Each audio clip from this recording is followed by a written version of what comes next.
Veterans Home of California at Yountville is the largest and oldest home for veterans in the United States. The home is picturesque, and the members are proud of their service to our nation, and they're proud to call the Veterans Home of California at Yountville their home.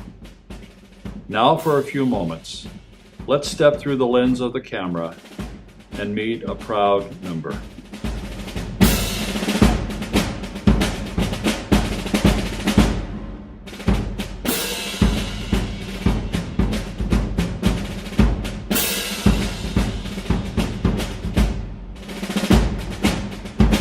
My name is Lois Evelyn Printz, P-R-I-N-T-Z, as I say.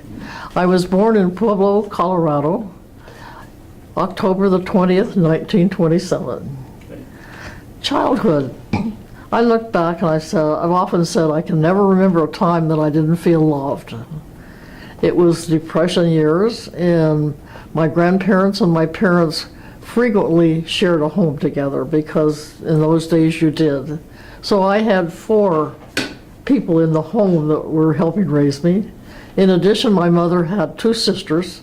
So I said, basically, I had 4 mothers. And whoever was around, if I needed a kiss, I got it. If I needed paddling, I got it from whichever one was there. We did move. At one time, my father took a job in a little town called Rocky Ford, which was about 30 miles east of Pueblo, and that's where my brother was born. I have the one brother, his name is Bill, and I went to Centennial High School, which was just 2 blocks away from where I lived. I studied piano, classical piano, for about 7 years, and those were happy memories of, I have my favorite story about that. My grandmother always gave me the choice of doing the dishes or practicing. And of course I picked practicing for the piano. And that soul sat at the kitchen sink for an hour every night. And she said, you'd slow down and she'd rattle a dish and I'd start up again. So she always said she made me a musician by washing the dishes. My grandmother always had dreams of great things for all of us, encouraged us to get out and do. And it took all 4 of them, but they sent me to a girls' school called Stevens College in Columbia, Missouri. I went there for my senior year in high school, but was part of my credits that year went to college. So I graduated from high school in 1945 from Stevens, and I went back that next fall, and I got my AA degree the following spring from Stevens. I came home that summer, and that's when I met my husband. My husband, Earl Printz, was a Pueblo boy. He's 7 years old. He was 7 years older than I, but his brother Charles was in my class at Centennial. Earl was just home from the service. He was with Eisenhower's headquarters all through Europe, in London, Reims, Paris, Versailles, and then into Frankfurt, Germany. But he was just home, had gotten home that spring. We both belonged to the Methodist Church, and that's where we actually had our first date from going to the Methodist Youth Fellowship one Sunday evening. We started dating the first Sunday in July and were married the 7th of September, and it lasted for 63 years. He was enrolled at the University of Colorado, so rather than going back to the University of Missouri, which I had planned, we went to Boulder, Colorado, and every veteran in the country was there at that time. Earl did get his degree in architectural engineering in 1950 and accepted a position in Billings, Montana. So we moved everything that we owned, including his inactive reserve status, to Billings, Montana. That was in June of 1950, and you know what that year was. Come September, he was called back into the Korean conflict, as they call it. Eventually was stationed in Fort Belvoir, Virginia. We had our first daughter in Boulder, Colorado. Susan was born there in 1948 in a blizzard. It was 22 degrees below zero when that child first arrived. So she and I went back and met Earl in Washington, D.C. and Virginia. We lived there for 2 years. That's where our second daughter, Patricia, was born, at Fort Belvoir. We had just the 2 daughters and enjoyed raising our 2 children very much. We're very proud of them. Our oldest daughter, Susan, she flew with Continental Airlines as a stewardess for 4 years. This was during the, I guess it was the Vietnam conflict, because she flew not only stateside, but she made 4 trips into Vietnam with Military Air Command. So that was quite an experience in her life.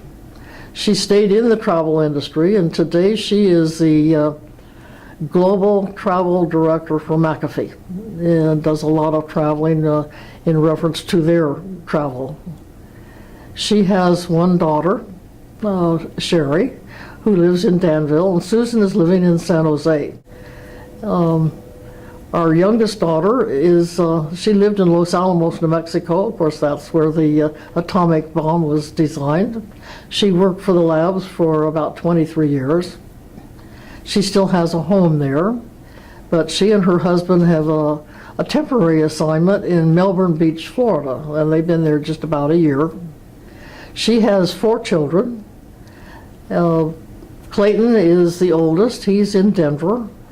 She has a son, Garrett, who lives in Albuquerque. Has a daughter, Tara, who's living in Los Alamos. She's still living there. And then the youngest, Kelly, is a junior at the University of New Mexico. Earl and I visited some friends. I think maybe I'll tell the little story. The first boy I ever dated in high school lives here at the home. His name is Bill Brook. His lovely wife, Rose. And about 22 years ago, I had started doing a newsletter for our high school class, and that's how I reconnected with Bill. Earl and I went and visited him a couple of times when they lived down around San Diego. They had come up here to the home, and we were living in San Jose by that time, and came up to see Bill and Rose. We're very impressed with what we saw here, a beautiful campus. And Bill said, "Why don't you put your name on the list for admittance and come live up here?" Earl was retired architect at that time, so why not? And we put our name on the list.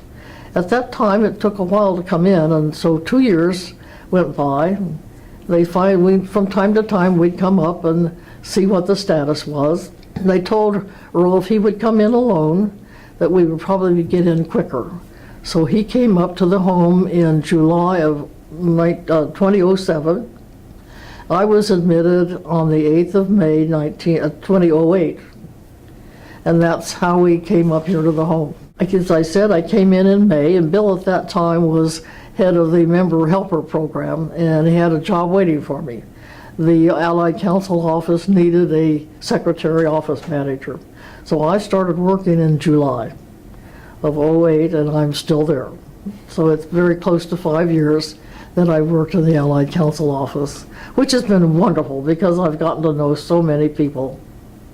What's life like here at the home? I think it depends on the individual. I would say that the home is a wonderful place for most people. It's all kind of your attitude. I think there are some people, particularly women, that might find living so communally difficult. You have to go down to the hall to the bathroom, no sinks, unless you live at H, we have a sink, which I never thought I'd be excited about having a sink, but I am. But it takes some attitude to live communally like we do. However, I find it just a great big family. There's such a caring through most people here. I think what we have here is beyond description. As I've said about the food, I don't have to buy it, I don't have to cook it, and I don't have to do the dishes unless I want to. We get our medical care free, and at this particular time in my life, that's a great thing, to be taken care of and not have to worry about the bills, which otherwise we would. Lois, this concludes our narrative for today. The military is certainly proud of your husband's service to our country during World War II and during the Korean conflict. We are proud that you and your husband have been members of this home since 2007. You are a true attribute to the home. And I personally want to take a few minutes to thank you for your time here with me during this narrative. You're welcome. The home is proud to serve our military family, and our members are proud to have served our nation. May God bless the Veterans Home. May God bless our veterans, and may God bless the United States of America.